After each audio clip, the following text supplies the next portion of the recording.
They end up with these quirks, let's call it, or they get kinky. When you're poor, right? You have a certain framework of values. Certain things you will do and certain things you wouldn't do, right? But when you are money, right, where you have exhausted the pleasures that having a certain amount of money can afford you, when you are money,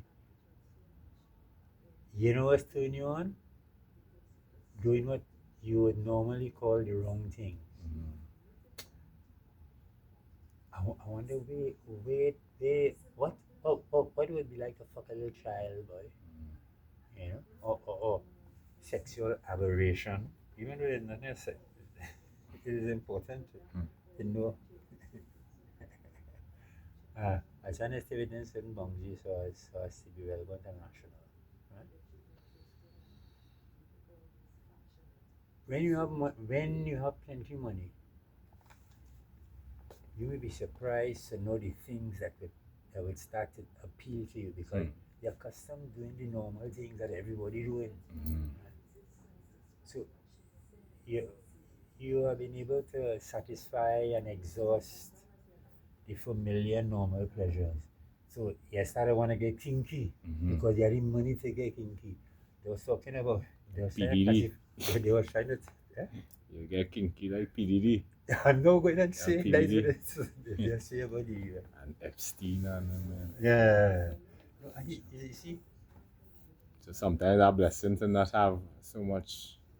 Somebody could get um, it is important to appreciate your fucking station because even Didi and Epstein and them, they're not happy people. Happiness and wealth are not synonymous. Yeah. The only contribution wealth can make to your life is to make you comfortable. But happiness has to come from within. Happiness is a reflection of your psychological atmosphere and climate. It has to do with your perception and understanding of reality and the extent to which your perception and understanding of reality is in sync with reality, as opposed to you creating your own reality. And you see, the people the people who end up getting kinky and all that is people who are still dissatisfied in spite of all the money and connection they have. You see, there's a basic there's a basic experience of your reality which is so overwhelming in terms of being nutritious and inclusive, right? And fucking intoxicating.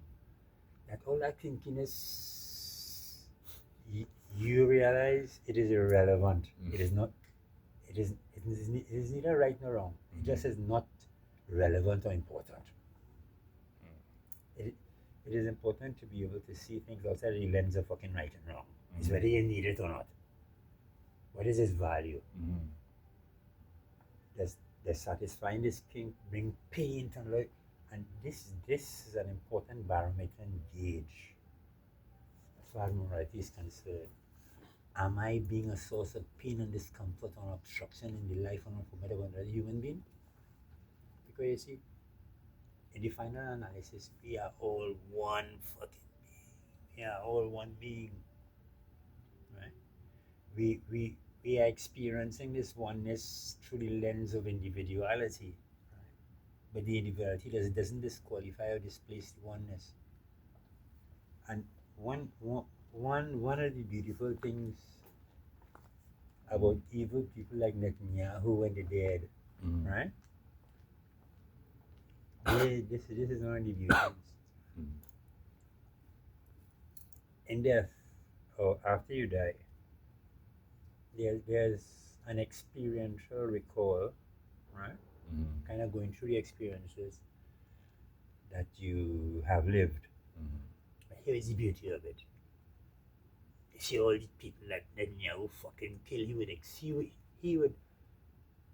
he would feel what they felt. In other words, there's a recall, right? In other words, all your memories, all the experiences, you go through them again, right? But the experiences that had to do with other people, you experience the experience from their perspective. That is a means that is a means of the soul seeing experiencing the negativity of his behavior, and it is kept as a reference point for when you incarnate. Mm. All the pain you cause fucking people is experiencing. The only salvation thing is that you would be experiencing it from a different perspective. You'll be experiencing it from your spiritual awareness. Mm-hmm. In other words, not as an individual human being, but you would experience the experience that you have caused them to experience. In other words, you'll be experiencing the other side of all the events that your life included. So it ended up being didactic or instructive. Mm.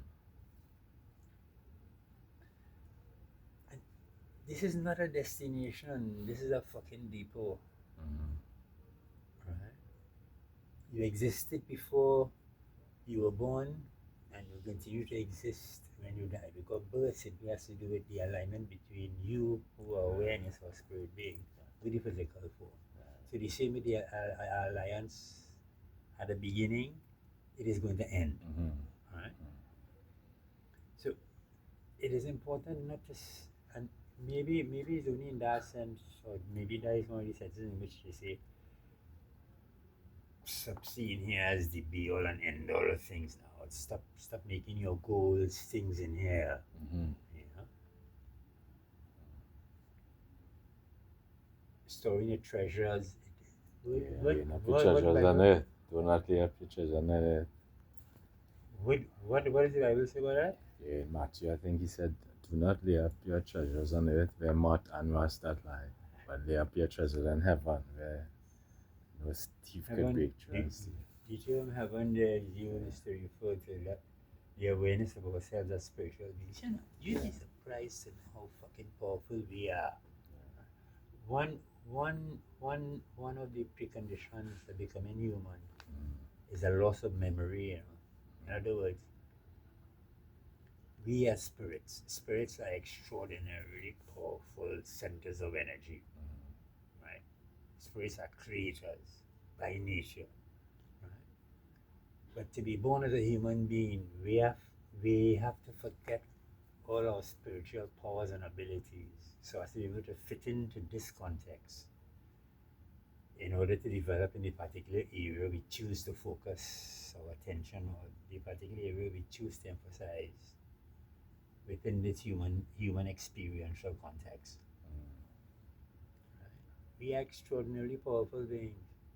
We are so powerful that we create the world that we think we are living in, and that is outside of us. And this, this is the reason why. Now, there's help, right? Prayer helps. Prayer is a source of consolation and hope for the ego, right? But it also operates on the level of using thought or the mind to try to counter certain situations or promote or enhance certain situations, right? But outside of that, it can't nobody come in to help you. No, I'm not trying to be cynical, right? No. But here we're going on. Mm. We have so much fucking power at our disposal that we have misapplied it and created the monster that our world has become. Mm-hmm. So, in a sense, we really don't need no external help. We just have to become more self-aware of the creative powers that we are using to create the world that we think that we are living in. What about affirmations? You see, prayer helps. What about like positive affirmations and things? Like repeatedly telling yourself, I'm powerful, you know? What do you think about that? To just kind of get back in touch with the power that we lost. Um, no, I don't know everything, yeah, and I'm not a specialist in this area. But I can qualify that. um,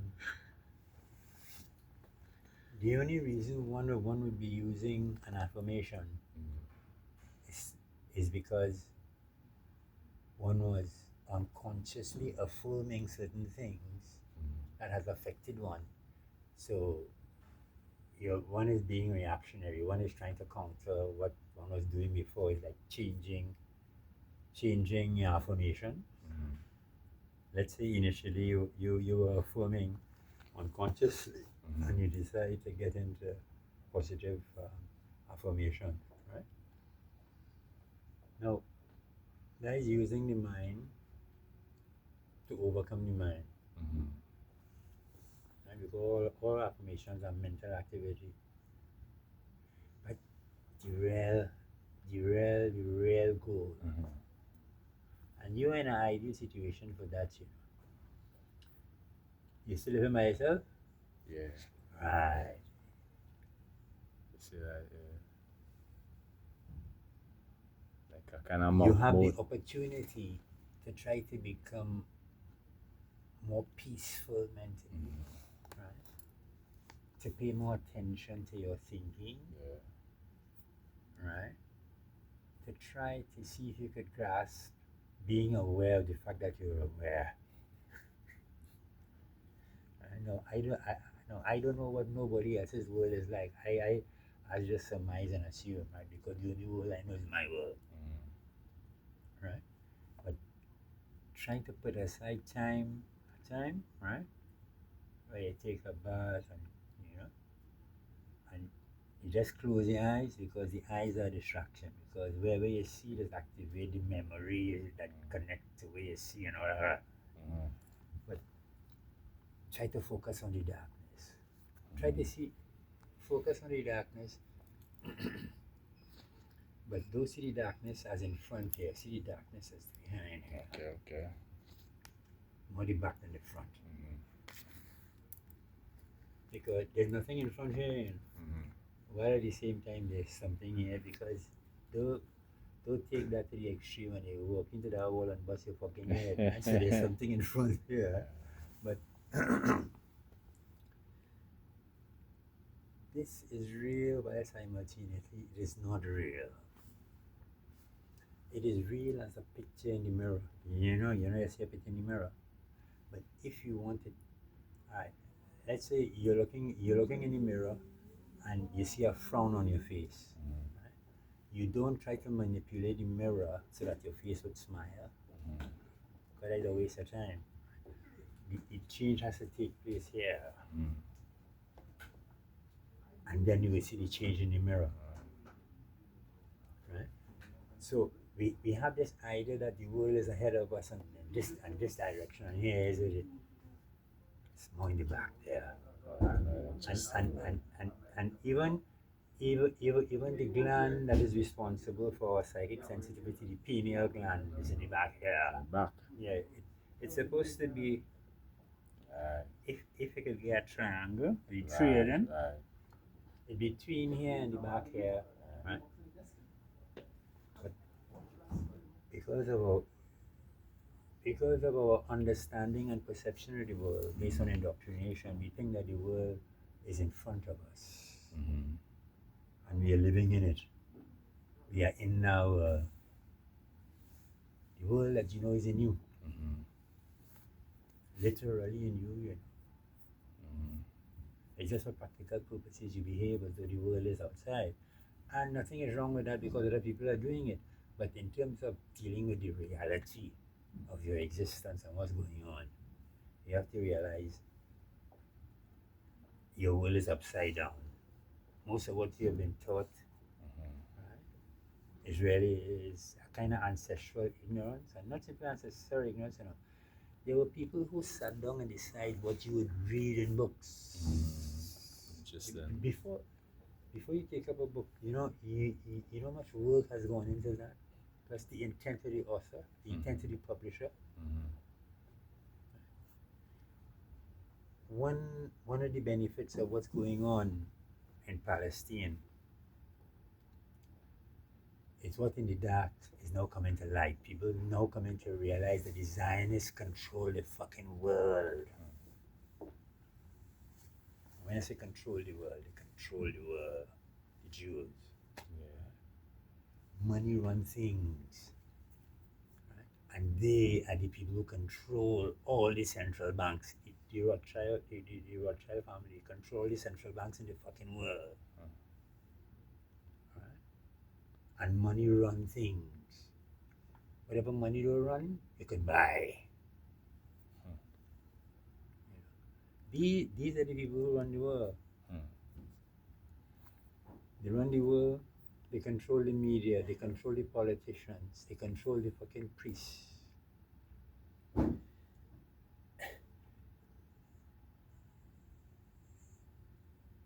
There are scenarios and situations in what we call the world where we see two opposing forces, two opposing sides. Look, right, like the Democrats and Republicans, PNM, UNC, right? Mm-hmm. Duality. But in 99.9% of the cases, even in Trinidad here, there's a group that control the both of them. So anyone they vote for, these people still in control. They don't ever come out of power because they are the power brokers, they are the people with the money. They call the church free politicians. Why I think there'd always be corruption between whether it's PNM or UNC. The only difference maybe like UNC has an opportunity to make certain changes, one, and two, PNM has been so bad Mm-hmm. in the last 9 to 10 years Yeah. that UNC don't have much to do to keep them out of power. Yeah. If PNM don't watch themselves, you see they have a sort of infighting and Yeah. party Yeah. disintegrating. No, yeah. PNM may never come back in power again, you know. Yeah, UNC, yeah. UNC don't have much to do. That's true. And the leadership weak right now in PNM. And not only Yeah. Rowley destroyed PNM, but Yeah. I saw it as poetic justice. You know why? Mm-hmm. A man with a PhD started the party, and a man with a PhD come and end it. And the one who started it with a PhD was no moral champion, you know. Yeah, I guess so. Right? Was corrupt, you know. Yeah. Yeah, PNM, I don't really watch this Mahabi stuff. and all of them thieving money, and you ain't doing nothing because, I mean, when when they fired Eric from the Caribbean Commission, where he was working as a researcher, he came down here. He had nothing because they fired him, right? And it's people like Kamal and Mahabi and them who assist him. So he indebted to them, fellas and them, right? And because he indebted to them, Businessmen, Kamal. Yeah. because he indebted to them, Right. he gave them the latitude to be corrupt because he was also corrupt because Eric will. There are some people my age, right, who remember the time when Trinidad was going through a kind of financial time, and Erica offered to lend Trinidad money, and she never worked a day in she fucking life. Where you getting money to lend Trinidad and Tobago, but it's her conscience that got the better of her because she knew that the money that she got from her father was corrupt money. Trinidad is one of the first places that started drilling oil in the world, you know. Trinidad is oil thing, and this is the reason why PNM is so evil, right? You know how much? It's trillions of dollars passed through Trinidad and Tobago, and look at the state of the fucking place. Yeah, you know who is a man who's a good exemplary leader? You see this fellow called Ibrahim Traore in Africa? Yeah. A man living for the people. The man That's see the right. resources of the nation is for the people. That's right. He ain't paying no crown, he ain't paying no water, he ain't paying no university, you know, man. You think like Thomas Sankara, the man who was before him too? He is the man who come and embody what Sankara was doing. Yeah, I don't know if it's that kind of reincarnation. Like if I believe in reincarnation. Is the energy because it's and it could be the reincarnation. Yeah, because I don't have background information. Yeah, I do a lot of research on it. As soon as Sankara died, not too long after, He was born. Right. And you see him when you read Sankara book something, I have a book right there, and you study Traore, it's like the same principles, same kind thing, of something, and he young. The same love for your fellow man. Yeah, and the intellect that Traore have, it kind of interesting at a person at young age. Yeah, so I feel it could be some kind of reincarnation thing there. Is it that energy? Mm-hmm. Whether the energy is the continuation of a reincarnation, Yeah, or a principled energy, Yes, a energy that principle. focused on liberating the people Yeah, and because uplifting the people. when Sankara came, when Sankara created a revolution too, he get rid of all the expensive cars and thing and buy cheap cars for the government. People get vexed. People say things, or who get vexed don't understand the purpose of this revolution. Chawi now do the same thing. The man stay No with the captain expensive salary. cars. He want a presidential salary. The man ain't buying no new car. Nah, you see, The man nah. cut the man cut public servants money Mm-hmm. by 30% or 50%, Mm-hmm. and raise no minister's salary cut it Right. by And 50%, raise the public and servant. raise the Wow. public servants, Yeah. and Well, Rowley. he's still staying with Sorry, yeah. the Rowley. captain What salary. Rowley do was bad. Rowley, it was a disrespect to a slap in the face of the nation. All of them culpable to it all. You make sure you fix up yourself before you Yeah. leave. Yeah, double the salary. I think it's It's $87,000. $1 million you get every A fucking year million in back pension. pay back. No, I think he get $1 million You get $1 million in back pay. back pay. Right? And plus he getting 87 80 something something thousand thousand. a month, which could be about $1 million a year. Yeah, that is true. It's about $1 million a year. That's crazy, boy. Rowley's he wicked, boy. But about all of them, I think cut from the same cloth, but they paying them as a serial. You gotta watch yourself. Rowley. I don't feel they'll ever go back in power again. I feel so. They say next 10 years, UNC there for 10 years. UNC don't need To do much. do much. Yeah, and I think they are the majority in terms of like people. Unless they start moving racial, boldface racial, it could, that's Because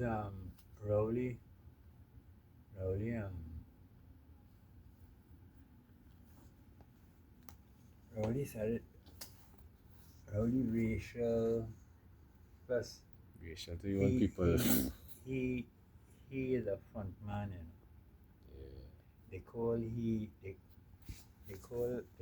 call Manning in a meeting down beach or somewhere there. Yeah. Manning come up with the election date. Yeah. They're poor brokers. Yes. I show you about a Mr. Big and all this kind of thing. There are people in Trinidad and Tobago, because of the amount of money they have. They have a tremendous influence over the government. And not only that, then for us to call you and say, yeah, what, if you don't do the line, we'll fucking kill you, And they will kill you. You see what Alwari do? Alwari had the 2 children as they come in power. Alwari had the children down Petron. Right? Imagine a man investigating the matter. Imagine a man get shot behind the head and they say suicide and they can't find the gun. How could a man shoot himself behind the head and go and hide the gun after he shoot himself? And that situation has died. We get tired of them fellas. Yeah, them fellas ain't easy. Come on.